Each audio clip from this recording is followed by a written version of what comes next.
ഞങ്ങളുടെ channel subscribe ചെയ്യുക. Latest update videos കാണാൻ ബെൽ ബട്ടൺ ക്ലിക്ക് ചെയ്യുക. ഇത് നമുക്ക് ഈസി ആയിട്ട് ലൈഫിൽ ഒരുപാട് നമ്മൾ കേട്ടിട്ടുള്ള വാക്കുകളായിരിക്കും, നമ്മൾ അറിയുന്നതായിരിക്കും. എന്നാലും നമുക്ക് ഏതൊക്കെയാണെന്ന് കുറച്ചൊക്കെ പഠിക്കാം. ഓക്കെ, ബാ വെച്ചിട്ടുള്ള ഏതൊക്കെയാണെന്ന് നോക്കാം. ബാ വെച്ചിട്ടുള്ള ഏതൊക്കെയാണ് വരുന്നത്? ഫസ്റ്റ് തന്നെ വരുന്നത് നമുക്കെല്ലാവർക്കും പ്രിയപ്പെട്ട വലിയ ആളുകളായാലും ചെറിയ ആളുകളായാലും ഇഷ്ടപ്പെട്ട ഒരു കളിക്കുന്നൊരു സാധനമുണ്ട്. എന്താണെന്ന് നിങ്ങൾക്ക് എല്ലാവർക്കും അറിയുമോ? അത് ബലൂൺ എന്ന് പറയുന്നത് അല്ലേ. ബലൂൺ വീർപ്പിക്കുക, അത് പൊട്ടിക്കുക, അതിങ്ങനെ ഡെക്കറേറ്റ് ചെയ്ത് വയ്ക്കുക. ഡെക്കറേറ്റ് ചെയ്ത് വെച്ച് കഴിഞ്ഞിട്ടുണ്ടെങ്കിൽ നല്ല ഭംഗിയുണ്ടാകും. നമ്മളിപ്പോൾ ഒരു ഫംഗ്ഷൻ ഉണ്ടാകും, ബർത്ത്ഡേ സെലിബ്രേഷൻ ഉണ്ടെങ്കിൽ ഫങ്ഷൻസൊക്കെ വരുമ്പോൾ നമ്മൾ ബലൂൺ ഉപയോഗിക്കാറുണ്ട് അല്ലേ. അപ്പോൾ അത് വെച്ചിട്ട് ബാ വെച്ചുള്ള വാക്കാണ് ബലൂൺ എന്ന് പറയുന്നത്. അപ്പോൾ അതെങ്ങനെ എഴുതാൻ നമുക്ക് നോക്കാം.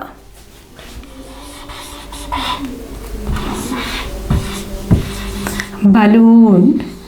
അപ്പോൾ ബാ വെച്ചിട്ട് ഫസ്റ്റ് തന്നെ വേർഡ് നമ്മൾ പഠിച്ച ബലൂൺ എന്നുള്ള. ഇനി അടുത്ത് ബാ വെച്ചിട്ടുള്ളത് എന്താ നോക്കാം നമുക്ക്. നമ്മൾ കുട്ടികളെയൊക്കെ, ചെറിയ കുട്ടികൾ, ബോയ്സിനെയായാലും ഗേളിനെയായാലും നമ്മൾ വിളിക്കുന്നൊരു കഥകളിലൊക്കെ പറയാറുണ്ട്. അധികം എന്ന് പറഞ്ഞാൽ പൊതുവെ ആരും അങ്ങനെ പുറമെ ആരും ആൺകുട്ടീനെയും പെൺകുട്ടീനെയും അങ്ങനെ വിളിക്കാറില്ല. പക്ഷെ കഥകളൊക്കെ വായിക്കുമ്പോൾ നമുക്ക് അധികം അതിനകത്ത് ഒരു ആൺകുട്ടീനെ സംബോധന ചെയ്യുകയാണെങ്കിലും ഈ ആൺകുട്ടീനെ പറയുകയാണെങ്കിലും ഒരു വാക്ക് ഉപയോഗിക്കാറുണ്ട്, ഒരു വേർഡുണ്ട്. അതെന്താണെന്ന് നിങ്ങൾക്കറിയോ? ആ വേർഡാണ് ബാലൻ. വലിയ ആളുകൾക്ക് ബാലൻ എന്നുള്ള പേരുണ്ട്, പക്ഷെ ബാലൻ എന്ന് ശരിക്കും പറഞ്ഞു കഴിഞ്ഞാൽ ആൺകുട്ടിയാണ് പറയുന്നത് ബാലൻ എന്ന് പറയുന്നത്.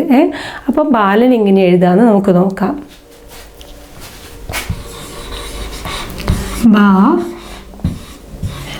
ബാലൻ. ഓക്കെ, അപ്പോൾ ബാ വെച്ചിട്ടുള്ള ബാലൻ നമുക്ക് കിട്ടി. അതുപോലെ പെൺകുട്ടിക്കും അതുപോലെ തന്നെ പറയും എന്താ? ബാലിക അല്ലേ. ചെറിയ പെൺകുട്ടീനെ പറയുക എന്താണ്? ബാലിക എന്നും പറയും. അപ്പോൾ നമ്മൾ സ്വതവേ പുറമേ ആരും അങ്ങനെ ബാലനാണത് ബാലികയാണതെന്നും പറയില്ല. ബാലൻ എന്ന് പറഞ്ഞാൽ എല്ലാവരും ചോദിക്കുമോ ബാലൻ എന്ന് പറഞ്ഞ ഒരാളെ പേരാണല്ലോ. പക്ഷേ ശരിക്കും പറഞ്ഞാൽ ബാലൻ എന്ന് പറഞ്ഞ ഒരു ആൺകുട്ടീനെയും ബാലിക എന്ന് പറഞ്ഞ ഒരു പെൺകുട്ടീനെയാണ്. അപ്പം നമ്മൾ ബാലിക എന്നിങ്ങനെ എഴുതാൻ നോക്കാം.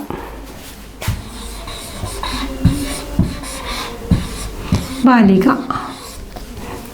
അപ്പോൾ നമ്മൾ ബാ വെച്ചിട്ട് 3 വേർഡ്സ് ഇവിടെ നമ്മൾ പഠിച്ചു കഴിഞ്ഞു. ഓൾറെഡി ബലൂൺ എന്ന് പഠിച്ചു കഴിഞ്ഞു. അതെല്ലാവർക്കും ഇൻട്രസ്റ്റിംഗ് ആയിട്ടുള്ള ഒന്നാണ് ബലൂൺ. ബാലൻ എന്ന് പറയുന്ന ഒരു ആൺകുട്ടിയാണ്, ബാലിക എന്ന് പറയുന്ന ഒരു പെൺകുട്ടിയാണ്. അപ്പോൾ അടുത്തത് ബാ വെച്ചുള്ള വാക്ക് എന്താണെന്ന് നമുക്ക് നോക്കാം.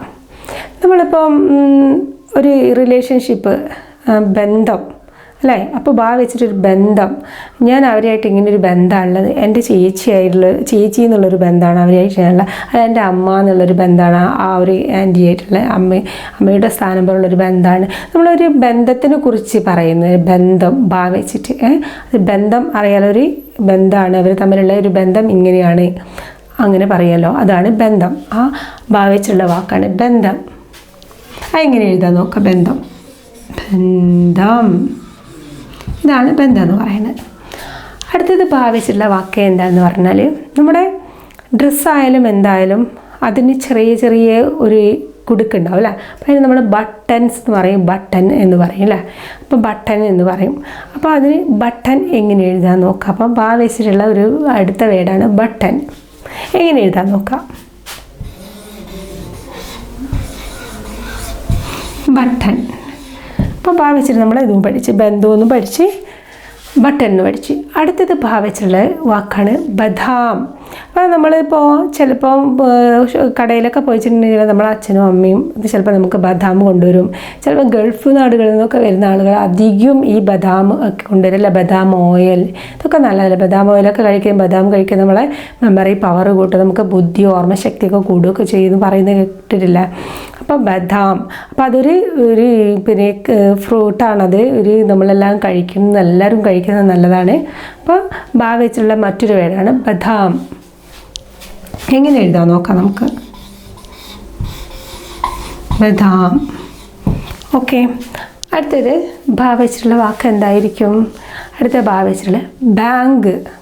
കാരണം നമ്മൾ ബാങ്ക് എന്ന് പറയുമ്പോൾ നമ്മൾ പണം ഡിപ്പോസിറ്റ് ചെയ്യാനും നമുക്ക് ആവശ്യമുള്ള സമയത്ത് അതിൽ നിന്ന് എടുക്കാനും, അതായത് നമ്മളെ കയ്യിലുള്ള പണം നമ്മൾ സൂക്ഷിച്ച് വെക്കുകയാണ്, കള്ളന്മാർ വന്ന് നമ്മളെ വീട്ടിൽ വന്ന് കവർ ചെയ്യും. പക്ഷേ അതൊന്നുമില്ലാതെ നമ്മളെ സമ്പാദ്യത്തെ നല്ല സംരക്ഷിക്കുന്നതിന് വേണ്ടിയിട്ട് എവിടെയാണ് നമ്മൾ സൂക്ഷിച്ച് വയ്ക്കുക? ബാങ്കിലാണ് വെക്കുക അല്ലേ? അപ്പോൾ അങ്ങനെ സൂക്ഷിച്ച് വയ്ക്കുന്ന ആ ഒരു നിക്ഷേപത്തിനെ കൺട്രോൾ ചെയ്തിട്ട് സേവ് ചെയ്ത് വയ്ക്കുക, സൂക്ഷിച്ച് വയ്ക്കുന്നത്, സേഫ് ചെയ്ത് വയ്ക്കുന്നതിനാണ് ബാങ്ക് എന്ന് പറയുന്നത്. അപ്പോൾ അതാണ് ബാ വെച്ചിട്ടുള്ള അടുത്തൊരു വാക്ക്. അപ്പോൾ ബാങ്ക് എന്നുള്ളത് എങ്ങനെയാണ് ബാ വെച്ചിട്ട് എങ്ങനെയാണ് എഴുതാന്നുള്ളത് നമുക്ക് നോക്കാം. ബാങ്ക്. ഓക്കെ, നെക്സ്റ്റ് ബാ വെച്ചിട്ടുള്ള നെക്സ്റ്റ് ആണ് നമ്മൾ മുസ്ലിങ്ങൾ, ഹിന്ദു മുസ്ലിം ഓരോരുത്തർ, ഹിന്ദുക്കളാണെങ്കിൽ നമ്മൾ വിഷു ആഘോഷിക്കും, ഓണം ആഘോഷിക്കും, ക്രിസ്ത്യൻ ആണെങ്കിൽ ക്രിസ്മസ് ആഘോഷിക്കും. അപ്പോൾ മുസ്ലിം ആണെങ്കിൽ എന്താ ആഘോഷിക്കുന്നുണ്ട്? അവർ ബക്രീദ് ആഘോഷിക്കും അല്ലേ? അപ്പോൾ ബക്രീദ് എന്ന് പറയുമ്പോഴും അതിൽ ബാ എന്നുള്ളൊരു ലെറ്ററാണ് വന്നിരിക്കുന്നത് അല്ലേ? ബക്രീദിന് എല്ലാവരും നല്ല വസ്ത്രങ്ങളൊക്കെ ഇട്ട് പള്ളിയിൽ പോയി പ്രാർത്ഥിച്ചൊക്കെ വരുന്ന കണ്ടില്ല. അപ്പോൾ ബക്രീദ് ഒരു പെരുന്നാൾ അല്ല വരുന്നത്. അപ്പം അതെങ്ങനെ എഴുതാൻ നോക്കുക? ബക്രീദ്.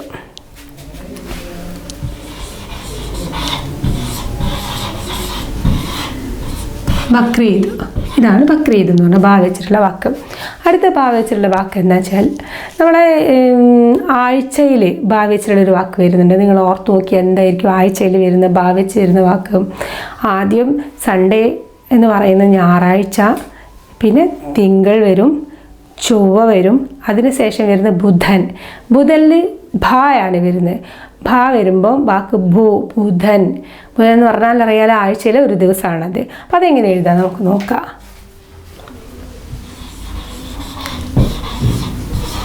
ബുധൻ. അപ്പം ഇതിലിതാ ഭായാണ് ഇവിടെ വന്നിരിക്കുന്നത്. ഈ ഭാ ബുധൻ എന്നായി മാറി. അപ്പോൾ ഇതൊരാഴ്ചയിലെ ഒരു ദിവസമാണ്. ബക്രീദ് എന്ന് പറയുന്ന ഒരു ആഘോഷമാണ്. അവർക്ക് ബലൂൺ നമ്മൾ സെലിബ്രേറ്റ് ചെയ്യുമ്പോൾ ഉപയോഗിക്കുന്നതാണ്. ബാലൻ എന്ന് പറയുന്ന ഒരു കുട്ടിയെ ആൺകുട്ടിയാണ് പറയുന്നത്. ബാലിക എന്ന് പറയുന്ന ഒരു പെൺകുട്ടീനെയാണ് പറയുന്നത്.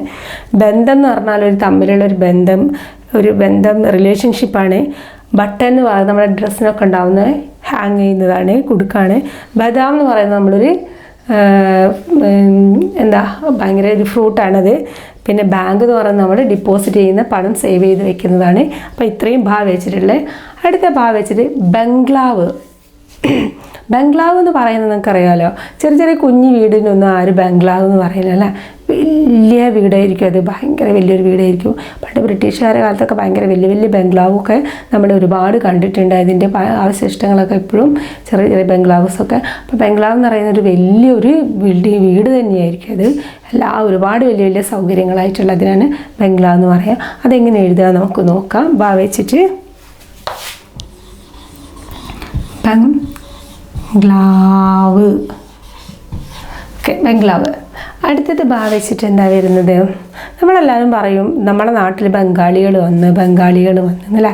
നമ്മളെ നാട്ടിൽ നിന്നല്ലാത്ത വേറെ സ്ഥലത്ത് നിന്ന് ആളുകൾ വന്നിട്ട് ഇവിടെ ജോലി ചെയ്യുന്നുണ്ട്. അവർ നമ്മളെ അതായത് ഇവിടെ ഉള്ള ആളുകൾക്ക് ജോലി ചെയ്യാൻ മടിയായതുകൊണ്ട് ആ ബംഗാളികൾ വന്നിട്ട് നമ്മളെ നാട്ടിൽ ജോലി ചെയ്യുന്നു, അവർ പലതും ചെയ്യുന്നു ഒക്കെ ചെയ്യുന്നുണ്ടല്ലേ? പക്ഷേ തുച്ഛമായ വരുമാനത്തിൽ അവർ ജോലി ചെയ്യുന്നത്. പക്ഷെ ആ ഒരു ബംഗാളി, അപ്പോൾ അത് ഒരു ബംഗാളി പ്രദേശമാണ്. ആ ഒരു രാജ്യത്തുള്ള ആളുകളായതുകൊണ്ട് ബംഗാളി എന്ന് പറയും. നമ്മൾ ബംഗാളി ഒരു പ്രദേശം, അതൊരു ഇന്ത്യയിലെ ഒരു ഭാഗമാണ് അല്ലേ? അപ്പോൾ എങ്ങനെ ബംഗാളി നമ്മൾ എഴുതാൻ നോക്കാം. ബംഗാളി. അപ്പോൾ ബംഗാളിലുള്ള ആളുകൾ ഏതാണ് നമ്മൾ ബംഗാളി എന്ന് പറയുന്നത് അല്ലേ? ഓക്കെ. അപ്പോൾ അടുത്തത് ബാ വെച്ചിട്ട് എന്താണ്? ബന്ധുക്കൾ. ബാ വെച്ചിട്ടുള്ള വരുന്നത് ബന്ധുക്കളാണ്. ബന്ധുക്കൾ എന്ന് പറയുമ്പോൾ നിങ്ങൾക്ക് അറിയാൻ മതിയോ? അത് എൻ്റെ ബന്ധുവാണ് എന്ന് പറയുന്നത്. അമ്മയുടെ കുടുംബത്തിലായാലും അച്ഛൻ്റെ കുടുംബത്തിലായാലും അങ്ങനെ നമ്മൾ ഒരുപാട് കുടുംബങ്ങൾ ബന്ധുക്കളാണെന്ന് പറയുന്നത് നമ്മളെ ഫാമിലിയോടായിട്ട് കണക്റ്റഡ് ആയുള്ള ആളുകളെ നമ്മൾ ബന്ധുക്കൾ എന്ന് പറയുന്നത്. അപ്പോൾ അതെങ്ങനെ എഴുതാൻ നോക്കുക. ബാ വെച്ചിട്ട്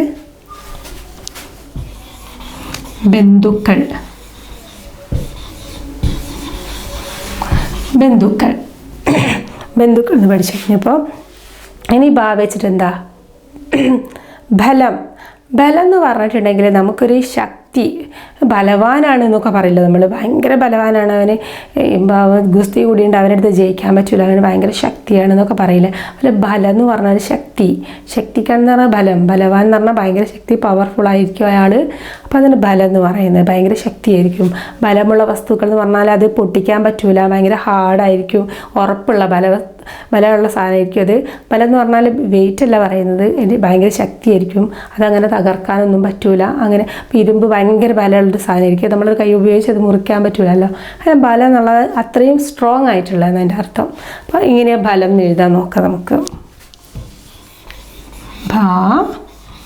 ലം ബലം, ബലമുള്ള എന്ന് പറഞ്ഞാൽ കാഠിന്യമുള്ള, കട്ടിയുള്ള, ഉറപ്പുള്ള, സ്ട്രോങ് ആയെന്നൊക്കെ പറയും. അടുത്തത് ഭാ വെച്ചുള്ള വാക്കാണ് എന്തിനും ബാലി. ബാലി എന്ന് പറയുന്നത് ഒരു എന്താ പറയുക ദ്വീപാണ്. അപ്പോൾ അതിന് പറയുന്നത് ബാലി എന്ന്. അപ്പോൾ എങ്ങനെയാണ് ബാലി നമ്മൾ എഴുതാൻ നോക്കാം. ബാലി ബാലി. ഓക്കെ, അടുത്ത ഭാവിച്ചിട്ടുള്ള വാക്ക് എന്താണെന്ന് വെച്ചിട്ടുണ്ടെങ്കിൽ ബഹുമാനം. ബഹുമാനം എന്ന് പറഞ്ഞാൽ നമ്മൾ റെസ്പെക്റ്റ് ചെയ്യുക അല്ലേ.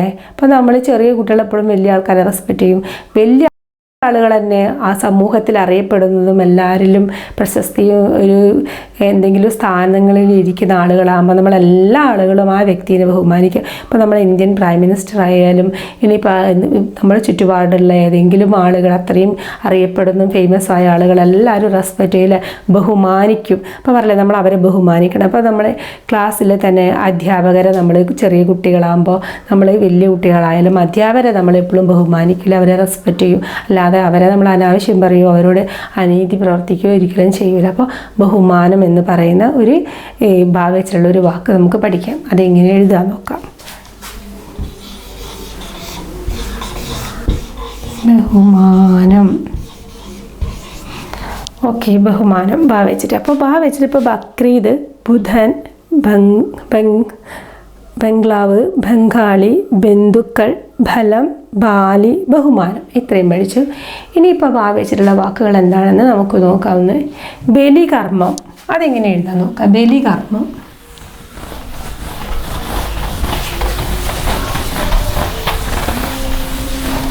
ബലികർമ്മം എങ്ങനെ എഴുതാൻ നോക്കാം. ബലികർമ്മം എന്ന് പറഞ്ഞിട്ട് ബലി നമുക്കൊരു ബലി കൊടുക്കുക, അതായത് ഇപ്പോൾ ആരെങ്കിലും മരിക്കുകയോ അങ്ങനെയൊക്കെ ചെയ്യുന്ന അതിനൊരു കർമ്മങ്ങളുണ്ട്. ബലികർമ്മം ചെയ്യലുണ്ടാകും. അതാണ് ഒരു കർമ്മം എന്ന് പറയുന്നത്. കർമ്മം എന്ന് പറഞ്ഞാൽ ഒരു പ്രവൃത്തിയാണത്. അത് അങ്ങനെ ഒരു ഇങ്ങനെയൊക്കെ സംഭവിച്ചു കഴിഞ്ഞിട്ടുണ്ടെങ്കിൽ അങ്ങനെ ഒരു കർമ്മം ചെയ്യണം എന്നുള്ളത് ഒരു നിർബന്ധം ശാസ്ത്രപരമായിട്ടുള്ളതാണ്. അപ്പം അതിനാണ് ബലികർമ്മം എന്ന് പറയുന്നത്. അപ്പോൾ അതെങ്ങനെ നമ്മൾ എഴുതാൻ നോക്കാം. ബലി കർമ്മം. ഓക്കെ, ഭാ വെച്ചിട്ട്. ഇനി അടുത്തത് ഭാ വെച്ചുള്ള വാക്കാണ് ബാപ്പുജി. നമ്മളെ രാജ്യത്തിന് എന്താ മഹാത്മാഗാന്ധിജി എന്ന് പറയുന്ന പോലെ ആ മഹാത്മാഗാന്ധിജീനെ നമ്മൾ എന്താ വിളിക്കുക, എല്ലാവരും സ്നേഹത്തോടു കൂടി വിളിക്കുന്ന എല്ലാവരും വിളിക്കുക ബാപ്പുജി എന്ന് വിളിക്കില്ല. അപ്പോൾ ബാപ്പുജി എന്ന് പറയുന്നതാണ് മഹാത്മാഗാന്ധിജിയെ വിളിക്കുന്ന ഒരു പേരാണ് ബാപ്പുജി. അത് വേറൊരാളെ പേരോ വേറൊന്നല്ലത്. നമ്മളെ ഗാന്ധിജീനെ സ്നേഹപൂർവ്വം വിളിക്കുന്നൊരു പേരാണ് ബാപ്പുജി. അതെങ്ങനെ നമുക്ക് നോക്കാം. ബാ വെച്ചിട്ടുള്ള വാക്കാണത്. ബാ പൂ ജി. ബാപ്പുജി. ഓക്കെ, അപ്പോൾ ബാപ്പുജി എന്ന് നമ്മൾ വിളിക്കും. പിന്നെന്താണ് ബലശാലി. അപ്പോൾ ബാ വെച്ചിട്ടുള്ള മറ്റൊരു വാക്കാണ് ബലശാലി. ബലശാലി എന്ന് പറഞ്ഞാൽ ഭയങ്കര ശക്തിയായിരിക്കും ആൾക്ക്. കാരണം വെച്ചിട്ടുണ്ടെങ്കിൽ ആർക്കും അയാളെ തോൽപ്പിക്കാൻ പറ്റില്ല. നമ്മൾ ഓരോ കഥകളിലൊക്കെ കാണാൻ ഭയങ്കര ബലശാലിയായിരുന്നു, ഭീമൻ ഭയങ്കര ബലശാലിയാണെന്ന് പറയില്ല നമ്മൾ പഞ്ചപാണ്ഡവരിൽ. അതുപോലെ ബലശാലി എന്ന് പറഞ്ഞാൽ അദ്ദേഹത്തിന് ആ വ്യക്തിനെ ആർക്കും തോൽപ്പിക്കാൻ പറ്റില്ല. ശക്തിയിലും ബുദ്ധിയിലും ഭയങ്കര ബലവാനായിരിക്കും അല്ലേ. അപ്പം അങ്ങനെയുള്ളതിന് പറയുന്നൊരു വേർഡാണ് ബലശാലി എന്ന് പറയുന്നത്. അപ്പോൾ ഭാവിച്ചിട്ടുള്ള മറ്റൊരു വേർഡാണ് അത് ബലശാലി. അതെങ്ങനെ എഴുതാൻ നോക്കാം.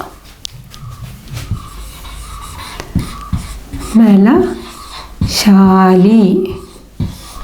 ഓക്കെ, അടുത്ത വേർഡാണ് ബാ വെച്ചിട്ട് ബലിക്കല്ല്. അപ്പോൾ ബലിക്കല്ല് എന്ന് പറയുമ്പോൾ നിങ്ങൾ വിചാരിക്കുക അങ്ങനെ ഒരു കല്ലുണ്ട്, ബലി ചെയ്യുന്ന കല്ലാണോ എന്ന് വിചാരിക്കും അല്ലേ. അപ്പോൾ ബലിക്കല്ല് സാധാരണ കാണുന്ന അമ്പലങ്ങൾ ക്ഷേത്രങ്ങളിലൊക്കെ ഈ അമ്പലത്തിന് 4 കോണുകളിലായിട്ട് ഒരു കല്ല് ഇങ്ങനെ വെച്ചിട്ടുണ്ട്. ഒരു കരിങ്കല്ല് ഇങ്ങനെ കമഴ്ത്തിയിട്ടവർ നമ്മൾ ശരിക്കും അത് ആട്ടുന്ന കല്ലിട്ട കമഴ്ത്തി വെച്ചിരിക്കുകയാണെന്ന് തോന്നുന്ന ആ രീതി, ഒരു പ്രതീതി തോന്നുന്ന രീതിയിലൊരു കല്ലായിരിക്കും. ബലിക്കല്ലിൻ്റെ മുകളിലാണ് പൂജേൻ്റെ ക്ഷേത്രത്തിൻ്റെ ഉള്ളിൽ നിന്ന് പൂജ കഴിച്ചതിന് ശേഷം ആ ബലിക്കല്ലിൽ വെച്ചിട്ട് വീണ്ടും പൂജ ചെയ്തിട്ടാണ് സൂര്യനെ നോക്കി പൂജ ചെയ്യുകയാണ് ചെയ്യുക. അപ്പോൾ അത് ആ കല്ലിന് പറയുന്നത് എന്താ ബലിക്കല്ല് എന്നാണ് പറയുക. അപ്പോൾ മനസ്സിലായാലും ബലിക്കല്ല് എന്താണെന്നുള്ളത്. അപ്പോൾ ബാ വെച്ചിട്ടുള്ള മറ്റൊരു വേർഡാണ് ബലിക്കല്ല്. അതെങ്ങനെ എഴുതാൻ നമുക്ക് നോക്കാം. ബലി, കല്ല്, ബലിക്കല്ല്. ഓക്കെ, ബലിക്കല്ല്. ബാ വെച്ചിട്ടുള്ള ബലിക്കല്ല് നമ്മൾ പഠിച്ചു. പിന്നെ ബാച്ചുകൾ. അടുത്ത എന്താ ബാ വെച്ചിട്ട്? ബാച്ചുകൾ. ഇന്ന ബാച്ചിലാണ്, അപ്പം ഇന്ന ഗ്രൂപ്പിലാണ്, അപ്പം ഇന്നൊരു സെക്ഷനിലാണെന്നൊക്കെ നമ്മൾ പറയും പോലെ ഒരു ബാച്ചിലാണ്, ഇന്ന ബാച്ചാണത്, രണ്ടാമത്തെ ബാച്ചാണ്, മൂന്നാമത്തെ ബാച്ച്. അത് ഓരോരോ ഗ്രൂപ്പ് ഓരോരോ സെക്ഷനാണ്, അതിന് പറയുന്നത് ബാച്ചുകൾ എന്ന് പറയുന്നത്. അപ്പോൾ ബാ വെച്ചിട്ടുള്ള മറ്റൊരു വേക്കാണ് ഈ ഒരു അവസാന വേർഡ് നമുക്ക് പഠിക്കുന്നത് ബാച്ചുകൾ എന്നുള്ളതാണ്. അപ്പോൾ ഓർത്ത് വയ്ക്കുക. ബാച്ചുകൾ എന്ന് പറയുമ്പോൾ ഓരോ സെക്ഷനായിട്ട് ഓരോ ഭാഗങ്ങളായിട്ടുള്ള അതെങ്ങനെ എഴുതാമെന്ന് നമുക്ക് നോക്കാം. ബാച്ചുകൾ.